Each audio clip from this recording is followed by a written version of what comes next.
আমাদের দেশে শান্তি প্রতিষ্ঠা করা সম্ভব হয় নাই, কারণ পৃথিবীতে যদি শান্তি প্রতিষ্ঠা করতে হয় তাহলে আল্লাহর বিধানের ছাড়া অন্য কোন বিধান দিয়ে মানুষের শান্তি প্রতিষ্ঠা সম্ভব নয়। এই জমিন কার? আরো বলেন, এই জমিন কার? এই জমিনে আইন চলবে কার? বিধান চলবে কার? হুকুম চলবে কার? কিন্তু আমাদের দেশটা কি আল্লাহর আইন দিয়ে পরিচালিত হয়েছে? যদি আল্লাহর জমিন আল্লাহর বিধান দিয়ে যদি পরিচালিত না হয়, সেখানে কশ্চিন কালেও শান্তি প্রতিষ্ঠা হওয়া সম্ভব নয়। আমরা কি আগামী দিনেও কি ওই মিষ্টি মিষ্টি কথায় আমাদের ভোটগুলো দিয়ে আমরা কি আবারও কি প্রতারিত হব, না আমরা এবার আল্লাহর পক্ষে, দ্বীনের পক্ষে, যারা কোরআনের পক্ষে কথা বলবে আমরা তাদের পক্ষে থাকব? ইনশাআল্লাহ আগামী দিনে যারা কোরআনের পক্ষে থাকবে আমরা তাদের পক্ষে ইনশাআল্লাহ আমরা রায় দিব। সম্মানিত সাথী ও বন্ধুগণ, মুন্সিগঞ্জ জেলা, মুন্সিগঞ্জ 1 ঢাকার একেবারে নিকটবর্তী একটা অঞ্চল, কিন্তু এই অঞ্চলে কাঙ্ক্ষিত যে উন্নয়ন হওয়ার কথা ছিল, আজও পর্যন্ত সে কাঙ্ক্ষিত উন্নয়ন এখানে সম্ভব হয় নাই। অত্যন্ত পরিতাপের বিষয়, মুন্সিগঞ্জ বাংলাদেশের শ্রেষ্ঠ ধনী এলাকার ভিতরে একটা জেলা, কিন্তু মুন্সিগঞ্জের মানুষকে ব্যবসা করতে হয় নারায়ণগঞ্জে গিয়ে, মুন্সিগঞ্জের মানুষকে ব্যবসা করতে হয় গাজীপুরে গিয়ে, মুন্সিগঞ্জের মানুষকে ব্যবসা করতে হয় সাভারে গিয়ে।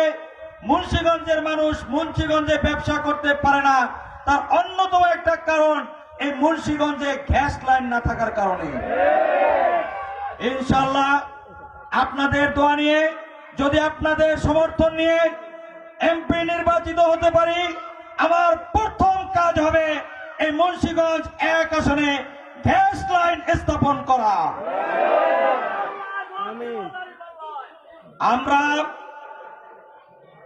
শিক্ষার দিক থেকে মুন্সিগঞ্জ পিছনে, এর কারণ হলো মুন্সিগঞ্জে যারাই বড় বড় শিক্ষিত হয়েছে তারা কেউ মুন্সিগঞ্জের থেকে বড় শিক্ষিত হতে পারে নাই।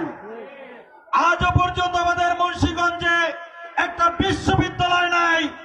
আমি মুন্সিগঞ্জে এমপি নির্বাচিত হলে, এমপি নির্বাচিত না হলেও মুন্সিগঞ্জে একটি বিশ্ববিদ্যালয় প্রতিষ্ঠা করার জন্য চেষ্টা করব ইনশাআল্লাহ।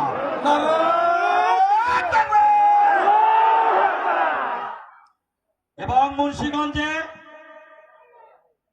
স্বাস্থ্য সেবার কোন সুযোগ নাই, একটু অসুস্থ হলেই তাকে ঢাকাতে দৌড় দিতে হয়। প্রতিমধ্যে অনেকের মৃত্যু ঘটে, কিন্তু মুন্সিগঞ্জে এখানে একটি মেডিকেল কলেজ স্থাপন করা সেটা সময়ের দাবি, মানুষের মনের দাবি, কিন্তু বিগত দিনে সেটা করা হয় নাই। ইনশাআল্লাহ মুন্সিগঞ্জে, মুন্সিগঞ্জ 1 আসনে একটি মেডিকেল কলেজ স্থাপন করা হবে। এবং আমি যদি আপনাদের দোয়া নিয়ে এমপি নির্বাচিত হতে পারি, আমার এই এলাকার মানুষগুলো বিদেশে যায়, কিন্তু তারা টেকনিক্যাল কোনো শিক্ষা না থাকার কারণে বিদেশে গিয়ে তারা কাঙ্ক্ষিত রুজি তারা অর্জন করতে পারে না। এজন্য আমি আমার এই নির্বাচনী এলাকায় মুন্সিগঞ্জ 1-এ একটি সংক্ষিপ্ত শর্ট কোর্সের ভাষা ইনস্টিটিউট এবং শর্ট কোর্সের একটি কারিগরি শিক্ষা ব্যবস্থাপনা আমি এখানে প্রতিষ্ঠা করব ইনশাআল্লাহ। রাস্তাঘাট, আজকে আমি যে রাস্তাটা দিয়ে আসলাম, এই রাস্তাটা কমপক্ষে 100 বছর পুরানের রাস্তা, কিন্তু আজও পর্যন্ত এই রাস্তাটা পিচ ঢালাই হয় নাই।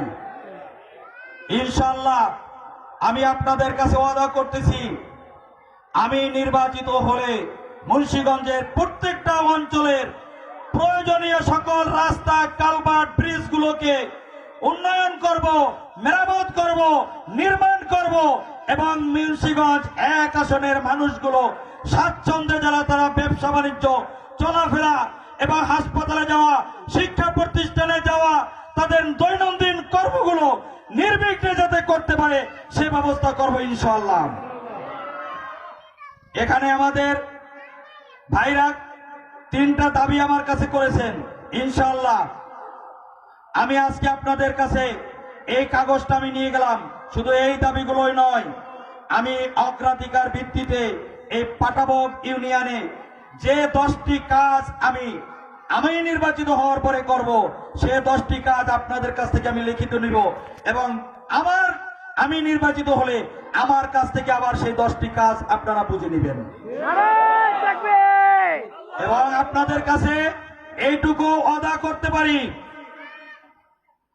আপনারা যে কোনো কাজের জন্য আমার কাছে যদি যান, বিনা চাঁদায় বিনা ঘুষে যে কোনো কাজ আপনারা পাবেন ইনশাআল্লাহ। সরকারের পক্ষ থেকে যদি 1টি টাকাও কারোর জন্য বরাদ্দ হয়ে থাকে, বিনা চাঁদায় বিনা ঘুষে সেই 1টি টাকা সঠিক প্রাপ্যের কাছে পৌঁছে দেওয়া হবে। সরকারের কাছ থেকে যে বরাদ্দ আসবে, সে বরাদ্দ আমি যে ইউনিয়নের জন্য যে বরাদ্দ আসবে, ওই ইউনিয়নে সেটাকে আমি বরাদ্দ হওয়ার সাথে সাথে সেটাকে আমি বিলবোর্ডের মাধ্যমে সেটাকে প্রদর্শন করে দিব এবং কাজ শেষ হলে আবার সেটাকে আপনাদের কাছ থেকে সে ওয়াদা নিচ্ছি, সেই কাজ আপনাদেরকে বুঝিয়ে দেওয়া হবে ইনশাআল্লাহ। জামায়াত ইসলামী আগামী দিনে কোনো দুর্নীতি করবে না, কোনো স্বজনপ্রীতি করবে না, চাঁদাবাজি করবে না, মাস্তানি করবে না, খুন খারাপি করবে না। ইনশাআল্লাহ আমরা ন্যায় ইনসাফ ভিত্তিক একটি সোনালী সমাজ আমরা উপহার দিব। বাংলাদেশ জামায়াত ইসলামীর 2 জন মন্ত্রী, 18 জন এমপি, 2 শতাধিক উপজেলা চেয়ারম্যান, ভাইস চেয়ারম্যান ইতিপূর্বে দায়িত্ব পালন করেছে। তাদের বিরুদ্ধে 1 টাকারও দুর্নীতি খুঁজে পাওয়া যায় নাই। ইনশাআল্লাহ জামায়াত ইসলামী ক্ষমতায় আসলে এদেশের টাকা বিদেশে পাচার হবে না, অন্য দেশে গিয়ে কেউ বাড়ি করার সুযোগ পাবে না। দেশের টাকা অন্যায়ভাবে নিয়ে দেশের সম্পদ, এই দেশের মালিক, এই দেশের জনগণকে পুঙ্খানুপুঙ্খভাবে বুঝিয়ে দেওয়া হবে।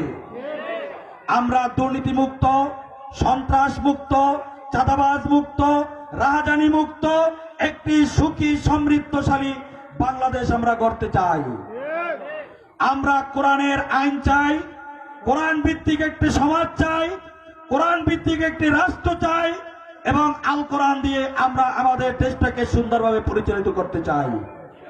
এই জন্য আসুন আগামী সংসদ নির্বাচনে এদেশের আপামর জনসাধারণের কাঙ্ক্ষিত মার্কা, ন্যায় ইনসাফের প্রতীক দাঁড়িপাল্লা মার্কায় আমাদের ভোট প্রদান করে আগামী দিনে বাংলাদেশে সুন্দর একটি সোনালী সমাজ আমরা বিনির্মাণ করি, আমাদের দেশটাকে আমরা সুন্দরভাবে গড়ে তুলি। আমি আপনাদের সাথে এই ওয়াদা করতেছি, আমি আমার মরহুম পিতা এই মুন্সিগঞ্জ প্রত্যেকটা অঞ্চলে প্রত্যেকটা মানুষের কাছে ঘরে ঘরে উনি 42টি বছর কোরআনের দাওয়াত দিয়েছেন। মুন্সিগঞ্জের এমন কোন পাড়া মহল্লা নাই যেখানে আমার বাবার কণ্ঠ বাজে নাই, কোরআনের দাওয়াত উনি দেন নাই। আমিও ছাত্র জীবন থেকে এই কোরআনের দাওয়াত মানুষকে দিচ্ছি। এমপি নির্বাচিত হলে ওই সংসদে গিয়েও আমি এই কোরআনের কথাই ইনশাআল্লাহ সকলকে বলবো। আপনাদের কণ্ঠ হয়ে, আপনাদের পক্ষে, কোরআনের পক্ষে ওই সংসদে গিয়ে সেখানে আপনাদের কণ্ঠ হয়ে সেখানে কোরআনের দাওয়াত দিব ইনশাআল্লাহ। সংগ্রামী সাথী ও বন্ধুগণ, আমরা কারো চোখ রাঙ্গানিতে আমরা ভীত হব না। আমরা কারো কাছে ইজারা দেই নাই দেশটাকে। আগামী দিনে আপনারা কেউ আমাদেরকে ভয় দেখাতে আসবেন না। আমরা ভয়কে জয় করে এখানে এসেছি। ভয় আমাদের চিত্তে নেই, ভয় আমাদের হৃদয়ে নেই। আমরা শুধুমাত্র ভয় করি আল্লাহকে। আমরা দুনিয়ার কোন মাস্তানকে ভয় করি না, কোন সন্ত্রাসীকে ভয় করি না, কোন খুনিদেরকে ভয় করি না, কোন চাঁদাবাজকে ভয় করি না। ভয় দেখিয়ে জামাত ইসলামীকে স্তব্ধ করা যায় না, যাবে না ইনশাআল্লাহ।